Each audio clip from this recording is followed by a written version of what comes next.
지난 시간에는 출애굽기 서론에 대해서 살펴봤습니다.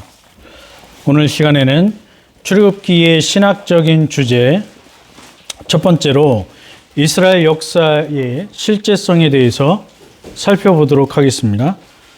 교재 76쪽에 보시면 마지막 단락에 출애굽기는 그 명칭부터 역사적 이미지를 가지고 있다. 원래 이 책의 제목은 베엘레 시모트로 그 의미는 이것들이 이름들이다 라는 의미이다. 이름들이라고 하는 것은 말 그대로 역사를 포함하고 있다. 바로 이 베엘레 시모트, 이것들이 이름들이다 라고 하는 이 단어가 히브리어 성경 출애굽기 1장 1절에 가장 먼저 나오는 단어입니다. 그래서 출애굽기 1장 1절은 베엘레 시모트로 시작을 하죠. 우리가 익숙하게 알고 있는 이 출애굽기라고 하는 단어는 히브리어 성경을 헬라어로 번역한 70인경을 따른 것입니다. 그래서 헬라어로 엑소도스, 출발 혹은 떠남, 그런 의미로 번역된 것이죠. 76쪽 제일 마지막 단락에 보시면 구약학자인 글리슨 아처는 그의 구약 총론에서 여러 장을 통해 출애굽의 연대를 설명했다. 그의 주장을 받아들이면 출애굽기 1장 15절에서 22절의 바로는 아멘호텝 1세 그리고 투트모세 1세 치하에 다시 시작된 박해를 언급하는 것으로 보아야 한다. 이집트에는 이 시기에 이방인에 대한 적대 감정이 아주 깊었다라고 할 수 있습니다. 그 적대 감정이 바로 히브리인들에게 공격 대상으로 주어지게 된 것이죠. 우리가 이집트의 역사를 보게 되면 BC 17세기 108년 동안에 이방인 왕조가 들어서게 됩니다. 이집트인이 다스리는 이집트 왕조가 아니고 힉소스 왕조라고 하는 이방인들이 다스리는 왕조가 등장을 해서 약 108년 정도를 다스리게 됩니다. 그래서 이집트인들이 언제고 다시 힉소스 왕조를 몰아내고 자신들이 이집트의 왕조를 차지하겠다, 이런 야심을 키웠고, 그것이 바로 18왕조가 되는 것이죠. 18왕조의 아모세가 일어나서 다시 이집트의 왕조를 탈취하게 됩니다. 자, 그런 와중에 아모세가 18왕조를 세우고 이집트를 다스리게 될 때 가장 눈여겨 주의 깊게 보고 있었던 민족이 히브리 민족이었습니다. 왜냐하면 힉소스 왕조가 등장해서 이집트를 지배하고 있었던 그 역사가 있었기 때문에 또다시 이집트를 이방인들에게 빼앗길 수 있다, 이런 생각을 가지고 있었던 아모세는 이스라엘 민족에 대한 대대적인 핍박을 강행했던 것이죠. 그의 후손들, 그의 아들과 손자였던 아멘호텝 1세와 투트모세 1세도 역시 마찬가지로 이스라엘 민족, 그러니까 히브리 민족을 억압하는 그런 정책을 썼습니다. 77쪽 두 번째 단락에 보시면 이러한 연대설은 실제 역사 속에서 출애굽기가 기록되었고 실제 역사였다는 사실을 증명해 준다. 이에 대해서 알렉산더 박사는 열왕기상 6장 1절에 보면 출애굽은 솔로몬이 이스라엘 왕이 된 지 4년째 되던 해보다 480년 전에 발생했다. 이 계산에 따르면 이스라엘 백성들이 출애굽한 시기는 대략 주전 BC 1446년이 된다, 이렇게 밝힙니다. 그러니까 알렉산더 박사가 열왕기상 6장 1절을 근거로 해서 출애굽한 연대를 추적해서 올라가 보니까 BC 1446년이 된다라고 하는 것이죠. 77쪽 세 번째 단락에 보시면 또 다른 학자인 트럼프 롱맨과 레이먼드 딜라드가 최근에 기록한 책이 있습니다. 최신 구약 개론이라고 하는 책이에요. 이 두 교수는 미국의 웨스트민스터 신학교의 구약학 교수들입니다. 출애굽의 연대를 상세히 이 책에서 밝히고 있습니다. 출애굽의 연대와 관련해서는 특히 두 개의 성경 본문이 중요하다. 첫 번째 것은 열왕기상 6장 1절이다. 이스라엘 자손이 애굽 땅에서 나온 지 480년이요. 솔로몬이 이스라엘의 왕이 된 지 4년 15월 곧 둘째 달 솔로몬이 여호와를 위하여 성전 건축하기를 시작하였더라. 그래서 앞에서 말한 출애굽의 연대, 알렉산더 박사가 이야기했던 것과 트럼프 롱맨과 레이먼드 딜레드가 이야기했던 그 출애굽의 연대는 모두 주전 1446년으로 보는 것입니다. 그 근거는 바로 열왕기상 6장 1절에 나오는 말씀이죠. 77쪽 마지막 단락에 보시면 이 구절은 출애굽이 솔로몬 제4년이 되는 해보다 480년 전에 일어난 사건임을 말해준다. 학자들은 솔로몬의 제위를 BC 967년으로 본다. 따라서 출애굽의 연대는 BC 1447년 어간이 되는 것입니다. 어림수로 잡아도 그 어간이 됩니다. 그러니까 446년 혹은 447년 어간이 되는 것이죠. 그래서 보수주의 학자들은 이른 출애굽 연대를 이른 연대설로 1446년을 잡고 또 늦은 연대를 주장하는 사람들은 BC 1200년대를 주장합니다. 78쪽 첫 번째 단락에 보시면 두 번째 구절은 사사기 11장 26절이다. 이 문맥은 입다가 암몬의 왕과 외교적인 의견을 교환하고 있는 것에 대한 내용이다. 그러니까 사사기 11장에 보면 암몬의 왕이 입다를 찾아와서 이스라엘의 사사 입다를 찾아와서 설득하는 내용이에요. 땅을 달라는 것이죠. 모압이 전에 암몬 족속이 통치하고 있었다.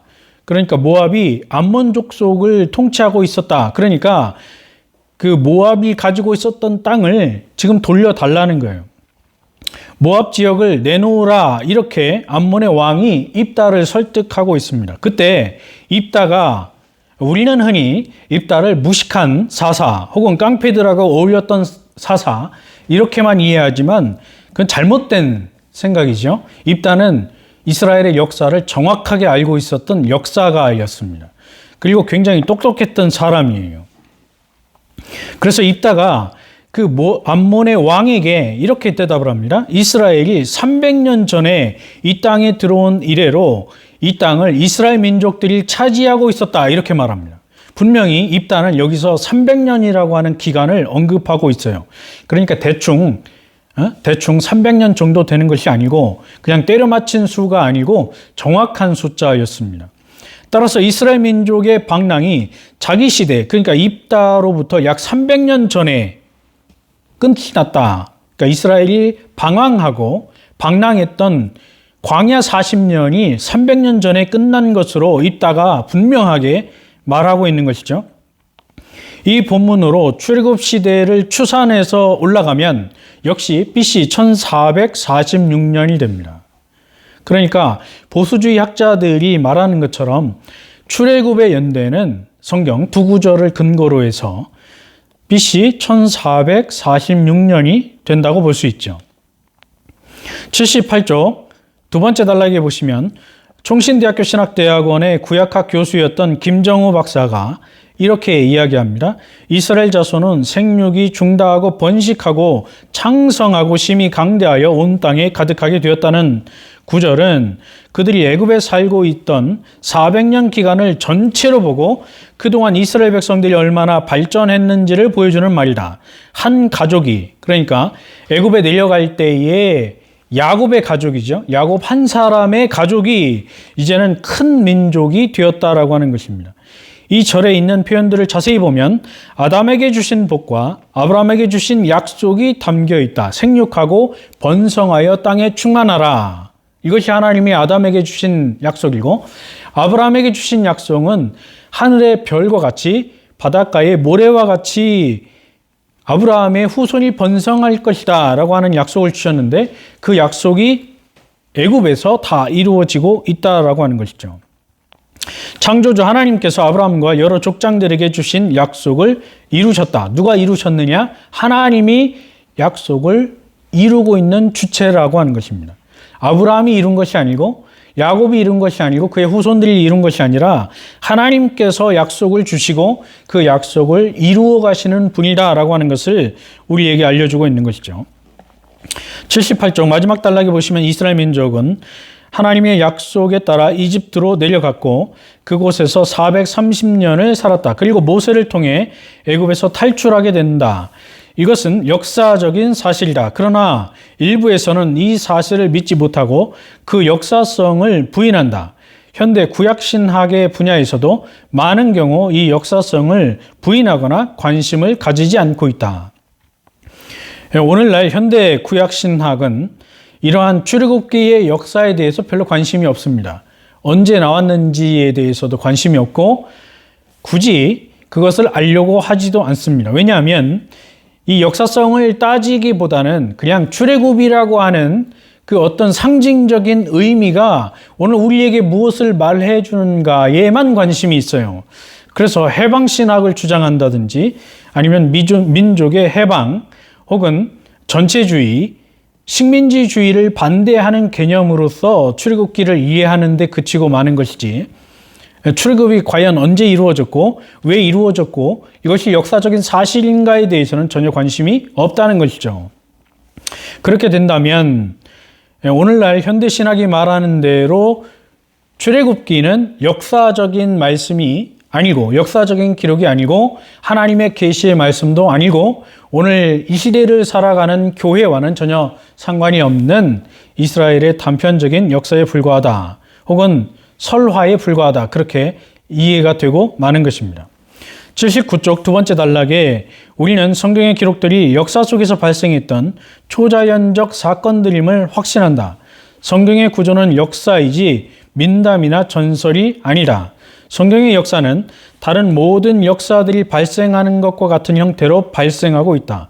성경의 기자들은 이러한 초자연적인 사건들의 역사성을 증명했습니다.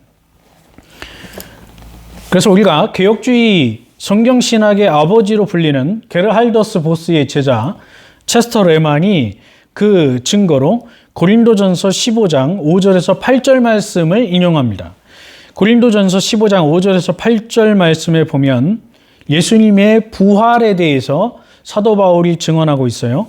게바에게 보이시고 후에 12 제자에게와 그 후에 500의 형제에게 일시에 보이셨나니 그 중에 지금까지 대다수는 살아있고 어떤 사람은 잠들었으며 그 후에 야고보에게 보이셨으며 그 후에 모든 사도에게와 맨 나중에 만삭되지 못하여 난 자 같은 내게도 보이셨느니라. 사도 바울이 이 말씀에서 말하고 있는 것은 예수 그리스도께서 역사 속에서 실제로 죽으셨고 실제로 사실로 부활하셨다라고 하는 것이죠. 그리고 그 증인들이 무수히 많고 지금도 그 증인들이 살아있다라고 하는 거예요. 그러니까 예수님의 부활 사건은 역사적인 사실이다라고 하는 것을 사도 바울이 증거하고 있는 것이죠. 당시에 사도 바울이 이 성경을 기록할 때에 많은 사람들이 예수님의 부활 사건을 부인했습니다. 예수님은 부활한 것이 아니고 그냥 제자들이 꾸며낸 허위적인 이야기 혹은 신화라고 이렇게 이야기를 했어요. 그런데 바울은 그들의 주장들을 다 반박하는 것이죠. 다 반박하면서 예수님의 부활의 증인들이 얼마나 많은지 보라. 게바, 베드로가 예수님의 부활의 증인이었고 12명의 제자가 증인이었고 500명의 예수 그리스도의 제자들이 부활의 증인이었고 그리고 만삭되지 못한 나도 예수님의 부활의 증인이다. 이렇게 설명하고 있는 것이죠. 79쪽 제일 마지막 단락에 따라서 신구약을 막론하고 모든 성경의 역사들은 성경의 종교를 위한 기초를 제공하는 일련의 사건들의 기록인 것이다. 그래서 우리는 출애굽기를 대할 때 단순히 이스라엘 민족의 역사로만 이해하는 것이 아니고 그 실제 역사를 통해서 하나님께서 무엇인가를 계획하시고 그 역사를 통해서 하나님이 보여주고자 하는 것이 있었다라고 하는 것을 발견해야 합니다. 그래서 그 역사를 통해서 하나님의 계시, 구속의 역사를 우리는 발견해야 하는 것이죠. 그러나 이것을 오해해서 또 이상한 사람들은 이렇게 주장합니다. 이스라엘 민족의 역사가 하나님의 계시의 말씀이라고 한다면 미국의 역사도 하나님의 말씀이고 한국의, 대한민국의 역사도 하나님의 말씀이다. 이렇게 엉뚱한 또 주장을 합니다. 그러나 이것은 하나님의 계시가 무엇인지를 전혀 모르는 사람들이 주장하는 것이죠. 하나님은 출애굽의 역사를 통해서 하나님께서 아담과 하와 그리고 아브라함과 이삭과 야곱에게 약속하신 그 약속, 언약을 어떻게 이루어가고 계시는지를 분명하게 보여주는 사건이다. 이렇게 볼 수가 있는 것이죠. 다음 시간에는 하나님의 이름의 계시에 대해서 살펴보도록 하겠습니다. 감사합니다.